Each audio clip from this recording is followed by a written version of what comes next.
sejahtera, saudara yang kekasih di dalam nama Tuhan Yesus Kristus. Kembali kita bertemu dan kita akan memikirkan kebenaran firman Tuhan lewat dimensi iman Kristiani yang kiranya selalu boleh menjadi berkat untuk saudara dimanapun saudara berada. 1 Yohanes pasal 4 ayat 4 sampai ayat yang ke-6 saudara. Ini akan menjadi pokok pikiran kita. 1 Yohanes pasal 4 ayat 4 sampai 6 demikian firman Tuhan. Kamu berasal dari Allah, anak-anakku, dan kamu telah mengalahkan nabi-nabi palsu itu, sebab roh yang ada dalam kamu lebih besar daripada roh yang ada di dalam dunia. Mereka berasal dari dunia, sebab itu mereka berbicara tentang hal-hal duniawi dan dunia mendengarkan mereka. Kami berasal dari Allah. Barang siapa mengenal Allah, dia mendengarkan kami. Barang siapa tidak berasal dari Allah, ia tidak mendengarkan kami. Itulah tandanya roh kebenaran dan roh yang menyesatkan. Sebelum kita lanjut memikirkan kebenaran firman yang luar biasa ini, kita lebih dulu berdoa, saudara-saudara yang kekasih. Tuhan, kami bersyukur, berterima kasih untuk kebenaran firman yang ajaib, mencerahkan, menerangi tiap jalan di dalam kehidupan kami, mengajar-ajar kami untuk hidup sesuai dengan kehendak Tuhan. Karena itu, tolonglah kami, pimpinlah kami, tuntunlah kami, berjalan di jalan-Mu, melakukan kehendak-Mu, hidup untuk puji hormat bagi nama-Mu. Terima kasih Bapa di dalam surga. Ini kami, berkati kami di dalam perenungan kami, dan tiap saudara dimanapun berada, dalam nama Tuhan Yesus. Amin. Saudara yang kekasih, akhir-akhir ini isu tentang akhir zaman tentu semakin berkembang. Mari kita mulai berpikir dulu tentang isu ini, dan juga kita berpikir tentang istilah antikris yang selalu dibicarakan menjadi fenomena yang sangat fenomenal. Ya, entar sebentar sebuah negara, sebentar sebuah tokoh, dan yang luar biasa lagi, bagaimana kemudian dikatakan manusia itu atau banyak sekali orang tergoda untuk menafsir lebih dari kapasitas atau informasi yang ada di Alkitab. Nah, bagi saya ini cukup menggelisahkan. Percayalah, yang ada di Alkitab lebih dari cukup, jangan ditambah, jangan dikurangi. Dan jangan spekulasi terlalu jauh. Zaman akhir sudah dimulai dari kedatangan Kristus pertama sampai kedatangannya yang kedua. Ini periode akhir. Paulus menyebutnya zaman akhir ini memang susah. Itu dia katakan dalam 2 Timotius 3. Ya. Nah, tetapi zaman akhir ini akan menuju ujungnya, itu akhir zaman. Karena itu sebetulnya lucu ketika orang memahami zaman akhir atau akhir zaman itu hanya pada waktu-waktu terakhir ini, 10, 20 atau 30, 40 tahun ini. Kan ironis. Ya. Padahal mestinya waktu Yesus naik dikatakan dalam Kisah 1, sama seperti dia naik begitu dia akan turun. Itulah periodenya, namanya zaman akhir. Nah, zaman akhir itu akan berakhir. Itu yang kita sebut akhir zaman. Pemakaian dua istilah ini mengacu pada hal yang sama. Tetapi kalau zaman akhir itu sebuah periode, sementara akhir zaman itu menuju akhir daripada periode itu. Itu penekanannya, ya. Tetapi dipakai silih berganti sah-sah saja. Nah, yang menarik saudara yang kekasih, bagaimana dikatakan bahwa kehidupan ini menjadi satu kehidupan yang penuh dengan pertandingan dan pertarungan. Apa dan bagaimana antikris yang dibicarakan oleh Yohanes adalah menjadi perlu untuk disikapi. Dan ingat, itu dibicarakannya 2000 tahun yang lampau kurang lebihnya, ya, supaya bagaimana mereka belajar dan mengerti. Nah, dikatakan dalam pasal sebelumnya, misalnya pasal 2 ayat 18, anak-anakku, waktu ini adalah waktu yang terakhir. Ingat, itu Yohanes nulis pada umat Kristen mula-mula 2000 tahun yang lampau. Jadi istilah terakhir bukan mengacu waktu ini saja. Nah, itu bisa jadi menggelikan sekali. Makanya baca Alkitab selalu perlu teliti. Yang kedua dikatakan, seperti yang telah kamu dengar, seorang antikris akan datang. Sekarang telah bangkit. Ya, banyak sekali antikris. Jadi kalau dikatakan ini jangan dispekulasi, nanti akan ada satu tokohnya yang besar, yang hebat. Saudara-saudara, dalam tiap zaman, tiap periode ada orang yang antikris, opposite terhadap Kristus. Pernah saudara bisa membayangkan kira-kira orang seperti Kaisar Nero yang membakar tidak kurang dari 1.500 orang-orang Kristen karena memfitnah orang-orang Kristen sebagai pembakar kota Roma, padahal dia membakar kota Roma yang kumuh untuk membangun lagi dan memperluas dan memperindah wilayah kerajaannya. 1.500 orang. Pernah saudara berpikir berapa banyak orang mati dalam sistematika usaha Kaisar Domitian untuk menghabisi orang-orang Kristen, termasuk membuang Yohanes ke Pulau Patmos? Mengerikan sekali. Saudara yang kekasih, itu fakta. Oleh karena itu ini menjadi pemikiran serius kita. Kalau kita melihat ke zaman ini, rasanya sulit membayangkan kalau itu terulang kembali dalam isu keagamaan karena meledaklah dunia ini. Itu hanya mungkin dalam isu-isu sosial politik.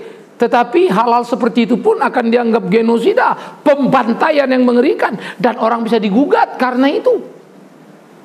Mantan Presiden Serbia kena karena itu. Dan negara-negara lain yang kolab juga akan kena karena itu. Akan sulit bagi saudara menemukan berita 1.500 orang dibakar hidup-hidup. Itu cuma zaman dulu. Lebih gila kan antikris kalau mau bicara kejam? Lebih bengis. Kalau kemudian saudara mau berbicara misalnya, nanti kita nggak makan, nggak minum, ada tanda ini, tanda itu. Maafkan saya.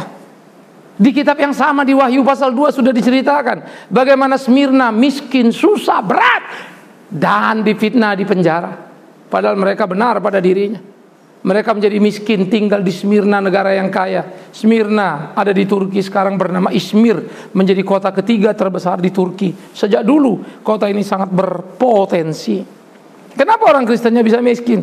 Karena mereka diisolasi secara politik. Karena mereka tidak mau menyembah patung Kaisar Tiberius yang kuilnya dibangun di Smyrna. Akibatnya mereka dianiaya. Akibatnya secara politik mereka diisolasi. Mau beli tidak ada yang mau jual tidak ada yang mau beli, karena tidak boleh berurusan. Tidak boleh transaksi dengan orang-orang Kristen. Mengerikan bukan? Satu waktu nanti kita akan bicara itu. Sekarang kita kembali ke topik kita dulu untuk mau mengatakan, kalau bicara kesusahan penderitaan sejak dulu sudah. Ibrani di pasal 25, pasal 10 ayat 25 terus sampai ke bawah menceritakan pergumulan orang Kristen mula-mula dirampok, dan waktu itu perampokan terhadap harta orang Kristen itu dianggap legal karena kebencian, kebengisan terhadap kekristenan. Bicara antikris sudah sejak dulu. Kecuali saudara tidak mau belajar sejarah, memang tidak akan ngerti. Tapi kalau kita belajar sejarah, kita akan ngerti, dan wajib hukumnya setiap orang yang mau berkhotbah belajar sejarah gereja untuk mengetahui apa sebetulnya yang terjadi pada gereja mula-mula di waktu lampau. Ini kan perlu. Bagaimana kita bisa bicara tapi tidak ngerti sejarahnya, kan mengerikan. Karena itu belajar jadi penting. Ya, menambah pemahaman, wawasan dan pemikiran kita. Nah, ini menjadi perlu saudara-saudara. Karena itu mari kita berpikir dengan jernih, mari kita berpikir dengan jeli supaya kita menemukan kebenaran yang utuh. Sekarang kita akan merekonstruksi. Sekarang sudah zaman akhir? Yes, sedang menuju akhir zaman. Itu fakta satu. Yang kedua, sudah ada antikris? Yes. Sudah, sedang, akan. Itu selalu continue. Akan ada terus tokoh-tokoh ini muncul. Itu fakta yang kedua. Dia akan berbicara banyak hal dan dia akan melakukan banyak hal. Itu yang dikatakan oleh Yohanes. Nabi palsu, antikris akan terus bergerak. Kalau gambaran nabi palsu adalah internal di dalam kekristenan yang ngaku-ngaku nabi, ngomong ajaran ini dari Tuhan, padahal Alkitab sudah selesai, ngomong ini wahyu baru, padahal wahyu sudah ditutup. Nah, ini yang jadi repot. Jangan tambah, jangan kurangi. Celakalah mereka yang mengangkat dirinya selevel dengan nabi atau rasul itu. Dan orang Kristen harus belajar menghargai Alkitab. Lebih dari cukup buatnya. Jangan ditambah, jangan dikurangi lagi. Itu kata Alkitab. Ya terserah kalau saudara memang suka yang lain. Ada orang bilang, ya, kalau ada nabi palsu berarti ada nabi benar dong. Maka dia bilang ada nabi sekarang ini. Memang ada nabi palsu, ada rasul palsu. Tapi mungkin dia lupa, di Alkitab juga ada Mesias palsu. Apa berarti ada Mesias? Logika seperti ini jungkir balik tak karu-karuan. Jadi maksudnya gini loh, ada orang bilang dia nabi dan itu sah karena ada nabi palsu. Maka mungkin pasti sudah ada nabi. Lah kalau ada rasul palsu, ada rasulnya. Lah kalau ada mesias palsu, itu kan Yesus ngomong. Apa ada mesiasnya? Kan gawat kita. Nanti ada orang ngaku mesias lagi kan? Saudara-saudara, jangan naif untuk berpikir tentang Alkitab. Ayo kita ikutin saja ya. Sehingga kita betul-betul belajar dan tidak terkecoh. Ini menjadi penting dalam pergumulan kehidupan kita sebagai orang percaya. Pikirkan dan camkan ini. Apa yang ada dan dikatakan di sana, bagaimana kemudian era tadi sudah nabi atau palsu, yaitu di internal Kristen yang menyesatkan, antikris, mereka opposite dan menghajar kekristenan dari luar kekristenan, itu pendekatannya. Jadi kalau bicara antikris, mereka bukan Kristen, opposite atau benci atau menghancurkan Kristen. Kalau bicara nabi palsu, mereka di dalam Kristen ya pakai Alkitab tapi memalsukan segala sesuatu untuk kepentingan dirinya, kelompoknya, memperkaya dirinya, membuncitkan perutnya. Nah, itu nabi-nabi palsu. Mereka hanya pikir hidup untuk diri mereka, bukan untuk kebenaran dan Kristus. Mereka hanya melontarkan bagaimana kemakmuran, kesuksesan hidup untuk dirinya. Saudara-saudara, kita balik lagi kepada pemikiran tadi. Maka antikris, sudah ingat ya? Ada orang yang tidak percaya atau di luar Kristus yang menghantam pengikut Kristus atau Kristen. Nabi palsu ada, dia di dalam tapi memalsukan untuk kepentingan dirinya. Zaman akhir, sejak kedatangan pertama Yesus naik ke sorga sampai nanti kedatangan kedua, itu zaman akhir. Akhir zaman ujungnya. Nah, kita lihat di sini. Jadi akan dunia makin berat? Yes. Dunia akan makin menggila? Yes. Dunia akan makin sulit? Yes. Itu janji Alkitab dan kata Alkitab. Alkitab tidak mungkin bohong. Maka dunia makin menjahat menuju puncak hancurnya. Bas. Lalu semua bumi akan dihancurkan oleh Tuhan. Nah, klimaks kejahatan itu akan terus naik. Penyesatan terus naik. Nabi palsu terus naik. Rasul-rasul yang mengaku-ngaku ini terus naik. Dan antikristus terus makin menggila. Jadi jangan mimpi. Jangan mimpi. Hidupmu makin tenang. Tidak ada ayatnya itu. Hebatnya. Dunia menunjukkan fakta itu. Hidup kita tidak akan semakin kaya, saudara. Hidup akan makin susah. Makin banyak orang miskin. Tapi celakanya pada waktu makin banyak orang miskin, karena penduduk bumi jumlahnya bertambah lebih cepat daripada lapangan kerjanya. Buminya tetap segitu-segitu saja. Orangnya nambah buahnya. Perut buminya udah terkuras. Minyaknya sudah habis. Bapak di bumi itu sudah ludes oleh generasi ke generasi. Generasi berikut itu tinggal kere saja sudah. Kering kerontang bumi ini. Maka pada waktu itu banyak orang pintar berpendidikan, tapi lapangan pekerjaan sedikit. Karena orang akan berebut dengan komputer. Bisa dibayangkan kejahatan yang terjadi? Karena yang bikin jahat nanti adalah orang-orang pintar. S1, S2, S3. Sekarang di Indonesia juga banyak orang pintar bikin jahat. Ya, berbaju. Baju pemimpin. Tapi berbuat jahat dan memiskinkan rakyat. Tidak pernah. Hanya bisa bicara tetapi tidak bisa mewujudkannya. Ironis. Nah, ini menjadi tanda yang tidak bisa kita abaikan. Tapi jangan bilang panggung politik yang jorok itu. Panggung gereja pun sama joroknya. Kita juga mesti jujur. Nah, makanya kita mesti berani mengintrospeksi diri. Supaya gereja tampil sebagaimana mestinya. Dan orang tidak salah paham apa itu gereja. Maka kekacauan, kekisruan yang terjadi tadi. Alam yang semakin tidak bersahabat, gempa pasti akan bertambah, banjir akan menjadi-jadi karena gaya hidup manusia, perusakan terhadap alam semakin menggila. Tidak ada kontrol lagi. Semua orang hanya berpikir sesaat ketika dia hidup dan anak yang bisa dilihatnya. Tapi kemudian cucu cicit buyutnya ke sana itu dia tidak peduli lagi. Kita sangat jahat dan sangat egois. Memikirkan hanya generasi kita. Ini mengerikan. Oleh karena itu, saudara, Yohanes berkata, kamu berasal dari Allah, anak-anakku. Kamu telah mengalahkan nabi palsu. Roh yang ada dalammu lebih besar daripada roh yang ada di dalam dunia ini. Lebih besar. Nah, karena itu penting. Ada nabi palsu? Yes. Rasul palsu? Yes. Mesias palsu? Yes. Ada kekerasan? Yes. Ada kesulitan? Yes. Ada penganiayaan terhadap Kristen? Yes. Ada penjajahan terhadap Kristen? Ya. Mengerikan? Ya. Tetapi ingat, nah ini yang menarik. Kamu lebih besar dari semua itu. Nah, persoalannya, kalau lebih besar, berarti aku bisa hajar dia dong. Bisa rumek-rumek dia dong. Nah ini yang jadi repot. Kita selalu menerjemahkan lebih besar lalu bisa nginjak-nginjak orang. Karena kita sangat kuantitatif. Ini yang jadi repot. Karena pemahaman kita itu menjadi salah olah, salah pikir, salah arah. Lebih besar artinya mampu menanggung seluruh kesulitan yang timbul, bukan sekedar menginjak-injak semuanya. Lebih besar kamu dihajarnya, lebih besar kamu dibunuhnya, tapi kamu tidak menyangkal karena kamu lebih kuat. Tapi kuantitatif dia bisa bunuh kamu, dia bisa hajar kamu. Tapi kualitatif dia tidak bisa paksa kamu menyangkal. Itu loh lebih besar. Karena itu Yohanes mau orang Kristen di zaman mula-mula tidak menjadi kalah, termasuk orang-orang di Smyrna. Begitu jugalah kita di masa-masa akhir ini. Oleh karena itu saudara, ada dua blok yang dengan segera mudah membedakannya. Yang pertama disebut oleh Yohanes sebagai blok dari dunia, dan mereka berbicara tentang dunia. Yang satu dari Allah dan berbicara tentang Allah. Nah mari kita pikirkan, dua blok ini kan sangat kental perbedaannya, bukan? Satu dari dunia, selalu bicara barang-barang dunia.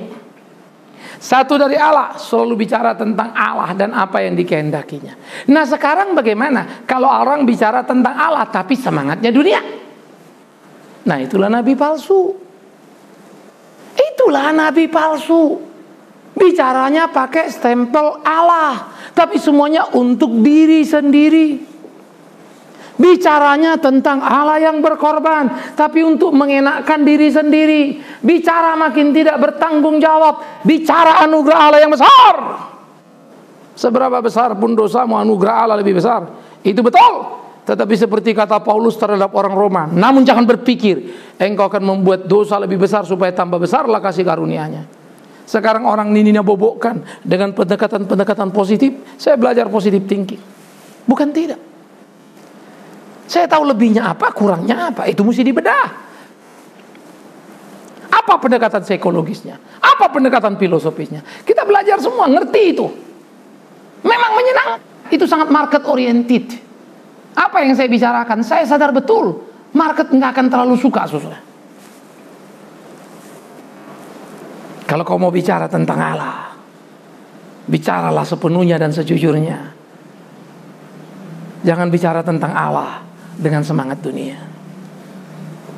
Nah ini yang mau dikatakan oleh Yohanes. Ketika kita lebih besar, harusnya kita mampu mengalahkan pemikiran-pemikiran dunia yang masuk dan merasuk ke Kristenan. Seharusnya kita mampu mengalahkan ide-ide gila tentang kuantitatif sebagai ukuran keimanan, tetapi mengabaikan nilai-nilai kualitatif yang seharusnya kita punyai. Saudara-saudaraku yang kekasih di dalam Yesus Kristus, disinilah pentingnya perbedaan blok yang menjadi sangat penting. Mari kita rekonstruksi bagian ini. Bahwa kita hidup di zaman akhir, yes. Bahwa mulai Yesus naik dan turun ada nabi palsu, yes. Ada antikris, yes. Dulu, sekarang, akan datang, tiap periode. Bahwa dunia ini makin parah, yes. Makin jahat secara moral, yes. Makin parah secara kuantitas kehidupan bumi, yes. Bumi akan menuju titik nadirnya. Dan manusia dengan moralnya pun begitu. Maka di tengah situasi itu terjadi hal yang sulit, iya. Berat, iya. Dan itulah zaman akhir. Disinilah kita berdiri dan berkelahi. Saya pikir kalau mau hidup nyaman, saudara mesti mirip dengan dunia, supaya dunia bisa terima saudara. Karena kalau saudara mirip dunia, saudara orang Kristen mirip dunia, dunia welcome. Welcome gitu ya. Dia bisa terima dan dia bisa senang. Itu kalau saudara mirip dunia. Nah yang kedua saudara-saudara yang kekasih, kalau kemudian kita mau menjadi mirip dunia, kita akan deal dan mendapatkan segala sesuatunya. Karena itulah terjadi perkelahian, pertarungan yang sangat serius. Bagaimana seharusnya kita tidak boleh mirip dunia. Nah itu yang Yohanes mau katakan. Jangan kau serupa dengan dunia ini. Kalau kau serupa dengan dunia ini, apa hebatmu? Kan begitu. Karena itulah saudara yang kekasih, perlu kesungguhan dalam kehidupan kita. Bagaimana kita melakoni hari-hari kita, melakoni hidup kita, supaya kita sesuai dengan kehendak. Jadi jangan naif, jangan tertipu dengan dunia yang jahat ini. Tapi bagaimana saudara betul-betul mampu bertanding, mengerjakan apa yang menjadi kehendak Tuhan. Dan bagaimana saudara mampu untuk boleh hidup dan tampil sebagai the winner, sebagai pemenang dalam kehidupan. Nah, itu yang penting. Jadi saudara-saudara yang dikasihi oleh Tuhan Yesus Kristus, camkan, pikirkan bagaimana seharusnya kita hidup di dalam kebenaran Tuhan. Camkan dan pikirkan bagaimana kita memainkan peran yang semestinya dalam keseharian kita. 2 blok tadi sudah dengan segera mewujudkan kekentalan perbedaan. Dunia makin menggila, jangan takut. Roh dalam kamu lebih besar. Kamu akan bisa mengalahkan itu. Nabi palsu itu datang, akan mencokoki kamu dengan ajaran-ajaran mengerikan, mulai menyedot banyak orang. Tampaknya kau sendirian, jangan takut. Roh di dalam kamu lebih besar. Tapi faktanya loh Pak, banyak yang hilang, banyak yang pergi, banyak yang meninggalkan Tuhan. Ini bagaimana? Apa kau tidak baca Alkitab? Banyak dipanggil, sedikit yang dipilih. Itulah kalau kau lupa Alkitab, sehingga ada fakta yang sesuai Alkitab, kamu malah kaget. Kok banyak yang hilang ya? Hei, kamu yang mengenal Allah, jangan takut. Blok tadi akan terus-menerus berkelahi, tapi kamu lebih besar daripada blok dunia ini. Kamu akan menjadi lebih sedikit. Yes. Karena itu kan ngawur. Ketika kita berpikir, kita akan menjadi lebih banyak. Kita berpikir kalau banyak itu tanda diberkati. Banyak, puji Tuhan. Tanda diberkati, nanti dulu. Karena yang kita sebut sesat di dalam kekristenan, banyak jumlahnya. Yang kita sebut bukan Kristen, banyak jumlahnya. Kalau memang banyak jumlah diberkati Tuhan, jangan bilang dong cuma Kristen yang diberkati Tuhan. Orang kaya katanya diberkati Tuhan, itu anak-anak Tuhan. Orang kaya dunia ini bukan orang Kristen. Tidak satu pun orang kaya dunia di dalam 5 besar itu anak Tuhan yang baik. Mau apa? Mau bilang apa? Ya, di Asia pun sama. Jadi kalau itu ukurannya kan memalukan sebetulnya. Tapi kadang-kadang kita seperti hidup dalam kotak kecil, kita lupa dunia ini besar. Jadi ukuran yang kita pakai ukuran internal terus. Kita jadi jago kandang. Ingat, ketika kita ada di sini, di luar sana ada musuh yang besar. Tetapi kamu lebih besar dari musuh yang besar itu. Saudara-saudaraku yang kekasih, oleh karena itu inilah dikatakan tandanya, roh kebenaran dan roh yang menyesatkan, yaitu orang yang mendengar suara Allah kebenaran, merekalah pengikut yang setia. Tetapi yang tidak, yang kemudian memodifikasinya, bahkan memanfaatkan, membelokkan untuk keuntungan dirinya, maka tahulah kau, itu roh yang menyesatkan. Penyesatan itu bisa berlangsung kasar, langsung bilang Yesus bukan Tuhan. Tapi yang paling repot halus, kalau Yesus itu hanya dianggap sumber rezeki dan segala-galanya, tetapi kemudian melupakan kalimat Yesus, ikut aku, sangkal dirimu, pikul salibmu. Kalau kemudian dimodified, tetapi kemudian arahnya jelas, ikut Yesus, puas dirimu, hilang salibmu.